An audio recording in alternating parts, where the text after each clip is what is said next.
Welcome to MSK life clinic foundation.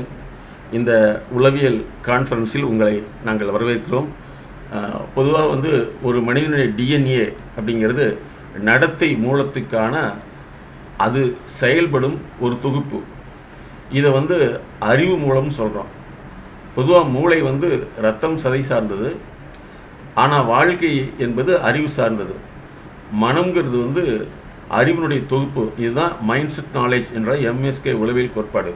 அப்போ ஒரு மனிதனுடைய அறிவு மூலத்தை மாற்றுவதன் மூலமாக அவருடைய நடத்தை, செயல், சிந்தனை, அதே போல் சமூகத்துக்கேற்ப தன்னை அமைத்து கொண்டு செயல்படும் தன்மையை உருவாக்க முடியும். அப்போ அந்த டிஎன்ஏங்கிறது அறிவு மூலம். அந்த அறிவு மூலத்தினுடைய குறியீடுகள் தான் பல நேரங்களில் நடத்தையில் வெளிப்படுது. அப்போ நடத்தையை நேரடியாக மாற்ற முடியாது. நடத்தையை தூண்டக்கூடிய அறிவு மூலத்தை மாற்றி அமைக்கக்கூடியது தான் எங்களுடைய எம்எஸ்கே தெரப்பி. அதாவது எம்எஸ்கேங்கிறது மைண்ட் செட் நாலேஜ். ஸோ உலகத்திலேயே தனி மனித வாழ்க்கையை மாற்றி அமைப்பதற்காக உருவாக்கப்பட்ட முதல் clinic MSK life clinic foundation. So இந்த நிகழ்வில் நண்பர்களாகிய உங்களை நாங்கள் வரவேற்கிறோம். நாங்கள் சொல்லக்கூடிய தகவல் எல்லாமே விழிப்புணர்வு தகவல் தான். இதை நீங்கள் புரிந்து கொண்டு உங்களுடைய வளர்ச்சிக்கான பல்வேறு செயல் ஆலோசனை, செயல் வழிகாட்டல், செயல் திருத்தம், செயல் மேலாண்மை பெற எங்களுடைய நிறுவனத்தோடு தொடர்பு கொள்ளுங்கள். நாங்கள் சொல்லக்கூடிய விழிப்புணர்வு. நீங்கள் கேட்கக்கூடிய கேள்விக்கு நாங்கள் சொல்லக்கூடிய பதில் தானே தவிர இது உங்களுக்கான ட்ரீட்மெண்ட் அல்ல. ஏன்னா பொது வழி என்பது உங்களுக்கான ஒரு விழிப்புணர்வு பாதை. இந்த பாதையில் உங்களுக்கு இதெல்லாம் இருக்கிறது என்று சொல்கிறோம். இதில் உள்ள பல்வேறு தடைகளை உங்களோட வாழ்க்கையை பகுப்பாய்வு செய்தால் கண்டறிய முடியும். யானை இருக்குன்னா அந்த யானையுடைய இயற்கை பழக்க வழக்கங்களை ஒரு சர்க்கஸ் கம்பெனிக்காக மாற்றிடுறான். அப்போ அதனுடைய டிஎன்ஏ மாறுது. ஏன் அந்த யானை ஆரம்பத்தில் கட்டி வச்சிடுறாங்க, ஆனால் அது பெருசான விஞ்ஞானியோடு எவ்வளோ பெரிய சின்ன சங்கிலி போட்டால் கூட அது இருந்துக்குது. இதுதான் டிஎன்ஏ மாற்றம். அப்போ ஒரு மனிதனுடைய டிஎன்ஏ மாற்ற முடியுங்கிறதுக்கு இது எளிய உதாரணம். ரொம்ப வருஷமாக இருக்குது, ஆனால் மக்கள் புரிஞ்சுக்க முடியல. இப்போ ஒரு அப்பாவுடைய கேரக்டர் இருக்குது அப்படின்னா அதை மாற்றுறதுக்கு தான் எந்த விதமான கேரக்டர் மாற்றணுங்கிறத நாங்கள் அனலைஸ் பண்ணுறோம். இப்போ உதாரணத்துக்கு ஒருத்தருடைய நடை இருக்குது. அந்த நடை என்ன ஸ்டைல் இருக்குதுங்கிறதுக்கு ஸ்டாண்டர்டாக இப்படி தான் நடக்கணுங்கிற ஒரு முறை இருக்குது இல்லையா? அதே மாதிரி நடத்தை அடுத்தவங்ககிட்ட எப்படி பழகணுங்கிறதுக்கு ஒரு ஒரு சரியான உளவியல் சார்ந்த அணுகுமுறை இருக்குது. இப்படி பார்க்கல பேசுறது. இப்போ ஒருத்தர் தொண்டை ஒரு மாதிரி கரகரப்பாக பேசினா அவருக்கு என்ன ஃபீலிங் வருதுன்னா கேன்சர் வந்துச்சுன்னு நினச்சிக்கிறாரு. அதே மாதிரி நம்ம பேசும் பொழுது முகபாவனைகளை வச்சுக்கிறது, குரல் அமைப்பை வச்சுக்கிறது. அப்போ அடுத்தவங்க பேசுகிறப்ப நம்ம எப்படி ரெஸ்பான்ஸ் பண்ணணும். ஒரு சிலர் எப்போ கேட்டாலும் அந்த பேச்சுக்கு எதுவுமே இல்லாமல் இருப்பாங்க. ஒரு சிலர் அது அப்படியா அப்படியா அப்படிம்பாங்க. ஒரு சிலர் எந்த ரெஸ்பான்ஸும் இருக்காது. அப்போ அடுத்தவங்களுக்கு நம்ம கேட்குறவங்களுக்கு எப்படி ரெஸ்பான்ஸ் கொடுக்கணும். அப்படி ஒரு மனிதனுடைய நடத்தைகளை முழுமையாக மாற்றுற ஒரு டிஎன்ஏ நுட்பம் தான் நாங்கள் மைண்ட் செட் நாலேஜ்னு கிரியேட் பண்ணோம். மனப்பதிவுசார் அறிவு, அதுதான் எபிஜெனெட்டிக்ஸ். அந்த எபிஜெனெட்டிக்ஸ் இதை மாற்ற முடியும். அதாவது இவங்க ஒரு கல்விங்கிறது என்ன, இவங்க தவறாக நடந்துட்டு இருந்தாங்க. அந்த காலத்தில் சாப்பாடுக்காக அடிச்சுட்டு இருந்தாங்க, பிடிக்கிட்டு இருந்தாங்க. அந்த கல்வி கொடுத்து என்ன செய்கிறாங்க, சாப்பாட்டுக்கு நீ உழைக்கணும்னு கொண்டு வந்தாங்க. இப்போ என்ன ஆகுது, அந்த உழைப்பில் திருடணுங்கிற எண்ணம் வருது. அப்போ அதை மாடிஃபை பண்ணும். முதல்ல என்ன செஞ்சாங்க, கடவுள் தான் கொடுக்குறதுன்னு நினச்சிட்டு இருந்தாங்க. ஆனால் அது நாளடைவில் என்னாச்சு, உழைத்தா தான் கிடைக்கும்னாங்க. அதை என்ன சொன்னாங்க, செய்யும் தொழில் தான் உனக்கு தெய்வம்னாங்க. இதெல்லாம் மாடிஃபிகேஷன் ஆஃப் டிஎன்ஏ தான் இல்லையா? இன்னைக்கு என்னென்னா, இன்னைக்கு மக்களுடைய மனப்பான்மை எப்படி ஆயிடுச்சுன்னா, ஏதாவது கடவுள்கிட்ட வேண்டிட்டா கடவுள் செஞ்சு கொடுத்துருவாரு. அப்போ இதே மாதிரி ஒரு திருடன் வேண்டிட்டான், அது நடக்கும் அல்லவா? கடவுள் அவருக்கு செஞ்சு கொடுப்பார்ல. கடவுள் உனக்கு வேற அவருக்கு வேறையா இல்லையா? படிக்காத குழந்தை பாஸ் ஆகணும், பாஸான குழந்தை டாக்டராகி உனக்கு ட்ரீட்மெண்ட் பண்ணால் எப்படி இருக்கும்? படிக்காத எப்படியாவது பாஸ் பண்ணி விடுங்க, அவன் எலக்ட்ரிக்கல் இன்ஜினியர் ஆகியான், என்ன ஆகும்? எல்லா எலக்ட்ரிக்கல் ஷார்ட் ஒன்று ஆகும். இப்போ ஒரு மருத்துவமனையில் அதாவது திறன் உள்ளவர்களை படிக்க வைக்கணும், திறன் அற்றவர்களை அவங்களுக்கு தேவையான அளவு எது திறன் இருக்குதோ அதில் தான் சேர்க்கணும். இவங்க இன்றைக்கி பார்த்தீங்கன்னா யார் எடுத்தாலும் இன்ஜினியரிங் அப்படிங்கிறது பார்த்தீங்கன்னா ஒரு கணக்கியல் சார்ந்த பௌதிகவியலான அறிவு யாருக்கு இருக்குதோ அவங்க இன்ஜினியரிங் படித்தாங்கன்னா ஜெயிச்சிருவாங்க இல்லைங்களா? இசை அமைப்பு அப்படிங்கிறத எடுத்து பார்த்தீங்கன்னா இசையமைப்பாளருடைய ஃபேமிலியில் வந்தவங்களே எத்தனை பேர் மியூசிக்கலில் இருக்காங்க. அவங்க அவ்வளோ எக்ஸ்பர்ட்டாக இருந்தவங்க கூட பண்ண முடியல. அப்போ இங்கே தான் நிறைய பேருடைய குழப்பம் படித்தவர்கள் படிக்காதவர்களுக்கு ரொம்ப அதிகமாக இருக்குது. இன்னொரு வகையில் படிக்காதவங்க நிறைய விஷயங்களை புரிஞ்சுக்கிறாங்க. என்னென்னா அவங்க அப்பாவே அப்படித்தான் இருப்பான், அவனுக்கு என்ன இருக்க போகுது அப்படின்னு சொல்லிடுறாங்க. அது உண்மையில் பார்த்தோம்னா அவங்களுடைய தகுதியை இவங்க கணிச்சுக்கிறாங்க. ஆனால் படிக்காதவங்க எல்லாமே வந்து டியூஷன் வச்சு போலியாக படிக்கிற மாதிரி ஒரு இமேஜினஸை க்ரியேட் பண்ணி விட்டுறாங்க. அதுதான் மிகப்பெரிய தோல்வியை உருவாக்குதுங்கிறது அவங்க அளவில் புரிஞ்சுக்க முடிய மாட்டேங்குது. பாதிக்கப்பட்டவங்க தான் புரிஞ்சுக்கிறாங்க.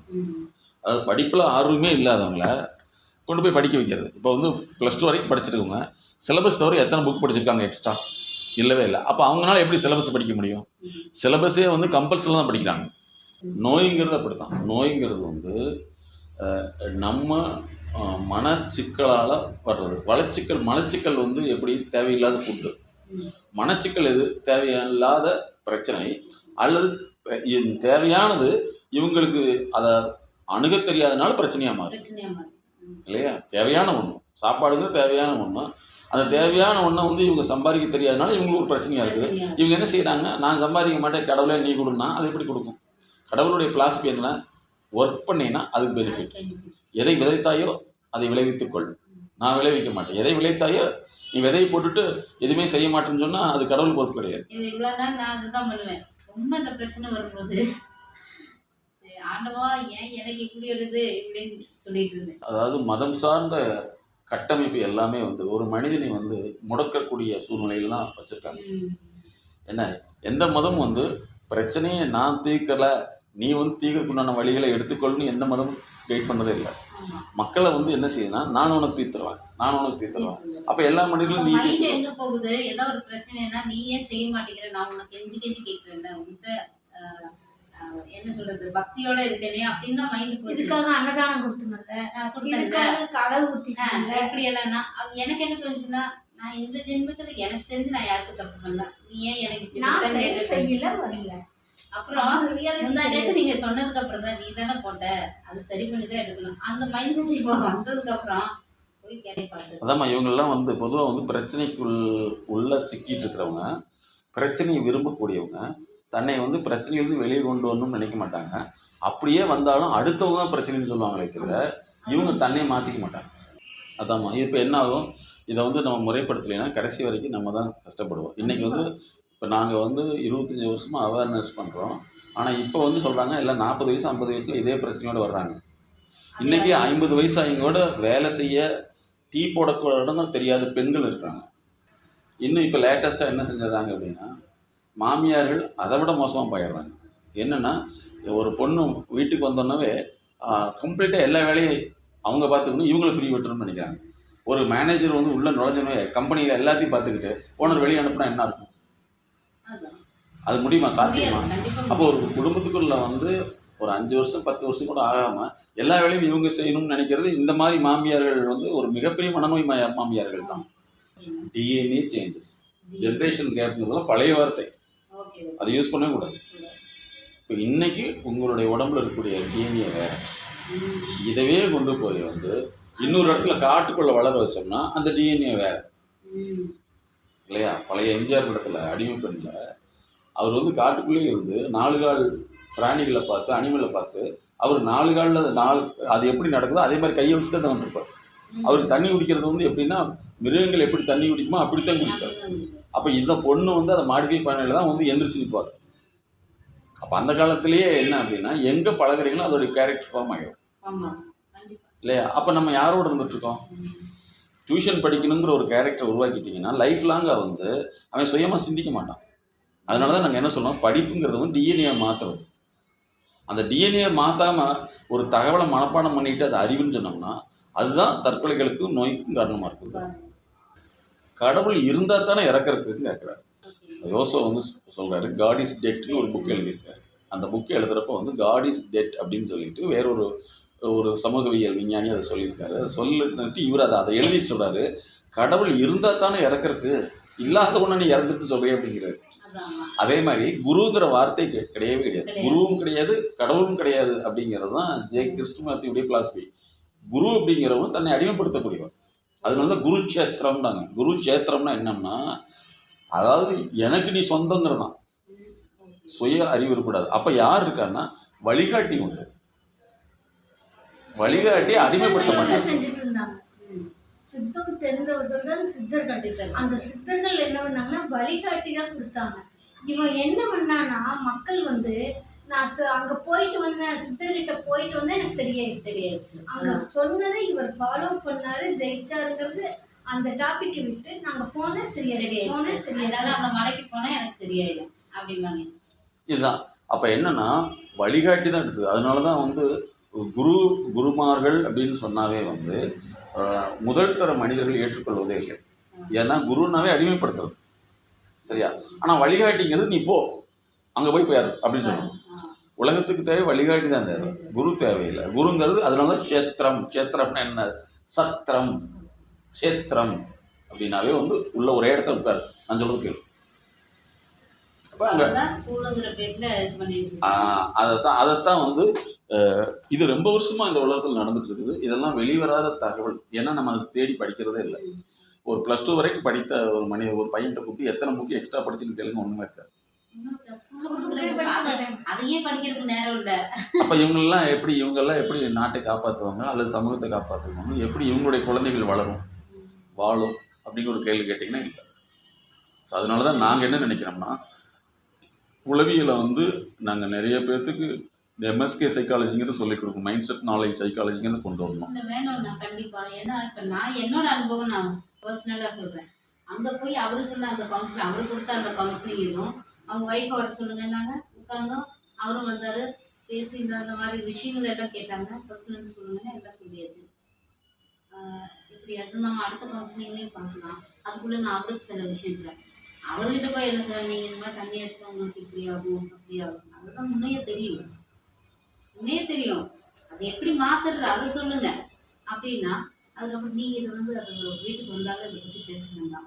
நீங்கள் அதை வந்து கொஞ்சம் ஸ்ட்ரிக்டாக இருங்க. அதில் ஏன் என்ன அடிக்கவா முடியும் பிடிச்சி போட்டு, அது ஒரு தடவை அடிச்சாச்சு. சும்மா தண்ணி தொடர்பெல்லாம் அடிச்சுட்டு இருக்கிறது. நான் என்ன ஸ்கூல் டீச்சர், அதை குச்சி வச்சுட்டு அடிக்கிறது ரெமடியே இல்லை. அது அவனா தோணுனா நிறுத்துவான், இல்லைன்னா மறுபடியும் அடிக்கதான் செய்வான். இப்போ மறுபடியும் ஃப்ரெண்ட்ஷிப் சரி இருக்கு, எப்போ பண்ணுவான்னு நமக்கு தெரியாது. திருந்துற வழி கிடையாது.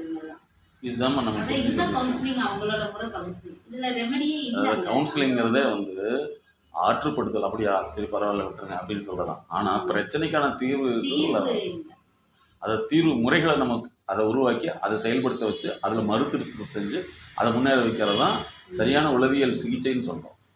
கவுன்சிலிங்கிறது ரொம்ப பழைய காலத்து டெக்னாலஜி. அது இன்னைக்கு அதை சொல்லிட்டு இருக்காங்க. இப்போ ஸ்கூல் இன்ஜினியரிங் காலேஜ் கவுன்சிலிங் என்ன, உனக்கு இது சீட் இருக்குது, இதுக்கு போறியா அதுக்கு போறியா அப்படிங்கிறத கவுன்சிலிங். இதே மாதிரி தான் எல்லாமே பண்ணுவாங்கன்னு நினைச்சிட்டு இருக்காங்க இவங்க மக்கள் எல்லாமே. அதனால தான் வந்து உளவியல் வந்து அரசர்களுக்கானது, ஏழைகளுக்கானது அல்ல. ஏழைகள் வந்து வாழ அரசர்களுக்கு கிடைக்கிறதுமே இந்த மாதிரி சைக்காலஜிஸ்ட் பண்ண எப்படி கிடைக்கும்? அது கிடைக்காது.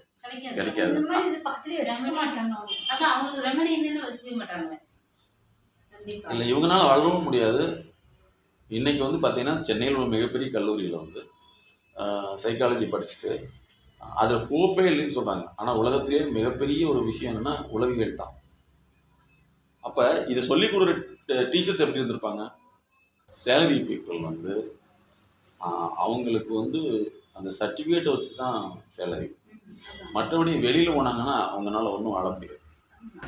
பொதுவாக வந்து உளவியல் அப்படின்னாவே ஏதோ வந்து அவங்கள ஆறுதல் படுத்துறது அப்படிங்கிற அளவில் தான் மக்கள் சிந்திச்சிருக்காங்க. அதுக்கு மேலே வந்து யாருமே இப்படி சொல்லவே இல்லை. உலகத்திலேயே முதலாக எங்களுடைய வாழ்க்கைக்குன்னு உருவாக்கப்பட்ட MSK லைஃப் கிளினிக் ஃபவுண்டேஷன் நம்முடைய ஆர்கனைசேஷன் தான் ஒரு மனிதனுடைய வாழ்க்கையை மாற்றி அமைத்தல், அவர்களுக்கு அறிவு மூலமாக செயல்படக்கூடிய உணர்ச்சி, பார்வை, புலன், அறிவு, நடத்தை இவற்றிலுள்ள சிக்கலை கண்டறிந்து வாழ்க்கையை மகிழ்ச்சிகரமாக செழிப்போடு வசதியோடு வாழ்வதற்கான உளவியல் வழிகாட்டல், செயல் திருத்தம், செயல் மேலாண்மை, செயல் ஆலோசனைகளை வழங்கி வருகிறது.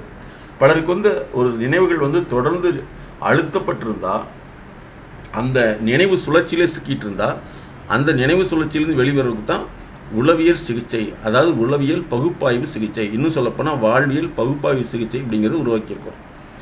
மாணவர்கள் படிக்கிறதா இருக்கட்டும், அல்லது மற்றது தொழில் செய்யக்கூடியதாக இருக்கட்டும், வியாபாரமாக இருக்கட்டும், அல்லது வந்து குடும்பமாக இருக்கட்டும், சமூகமாக இருக்கட்டும், இந்த வகையில் வந்து ஒரு தனி மனிதன் சிறப்பாக வாழ்வதற்குண்டான அனைத்து வாழ்வியல் சார்ந்த செயல்முறைகளை நாங்கள் கண்டறிந்து அந்த தனி மனிதனையும் அல்லது நிறுவனத்தையும் அல்லது தொழிற்சாலையும் நாங்கள் செயல்படுத்த நடத்தை ஆலோசனை, செயல் ஆலோசனை, செயல் திருத்தத்தை வழங்குகிறோம். பல பேர்த்துக்கு அட்வைஸ் பண்ணுறதான்னு நினச்சிக்கிறாங்க. அதே மாதிரி இன்னொரு மிகப்பெரிய நோய் என்னென்னா தகவலை அறிவுங்கிறாங்க. நிறைய ஏன் பேச்சாளருடைய பேச்சை கேட்குறாங்க அப்படின்னா அந்த பேச்சாளருடைய பேச்சை கேட்டுட்டு இவங்க சந்தோஷம் அடைஞ்சிடுறாங்க. இந்த மோட்டிவேஷன் ஸ்பீச் அப்படிங்கிறதே அவங்க ஒரு கதை சொல்லும்போது அந்த கதையினுடைய ஹீரோவாக இவங்க தங்களை நினச்சிக்கிறாங்க. சினிமா சீரியல் ஏன் ஜெயிக்குது அப்படின்னா அந்த சினிமாவில் வரக்கூடிய சீரியல் வரக்கூடிய கதை நாயகராக இருக்கக்கூடியவர்களுடைய அந்த பேச்சு, அவங்களுடைய செயல், இவங்க அதை ரசிச்சுட்டு இவங்க தன்னைத்தானே அவர்கள் மாதிரி கற்பனை செஞ்சுண்டு வாழ்கிறாங்களே தவிர நிஜ வாழ்க்கைக்கு போகிறதில்ல. சினிமாக்காரங்க நிஜ வாழ்க்கைக்காக கற்பனையாக உருவாக்கி அந்த கற்பனையை விற்கிறாங்க. இவர்கள் தங்களுடைய வாழ்க்கையை செலவழித்து அந்த கற்பனையில் வாழ்கிறாங்க. உண்மையிலேயே அவர்களாம் கற்பனை வியாபாரிகள். திரைப்படத்துறையாக இருக்கட்டும் அல்லது இந்த மாதிரியான நாடகத்துறையாக இருக்கட்டும், இவர்கள் கற்பனையை காசாக்க மாற்றுகிறார்கள். இவர்கள் வாழ்க்கையை கற்பனையில் வீணாக்குகிறார்கள். இதுதான் எங்களுடைய எம்எஸ்கே உளவியல் கோட்பாடு. அப்போ ஒரு குழந்தைய ஆரம்பத்தில் இருந்து சுயமாக படிக்கக்கூடிய திறனை உருவாக்காமல் வளர்க்கப்பட்டால் அது டிஎன்ஏவை கரெக்ட் பண்ணிடும்.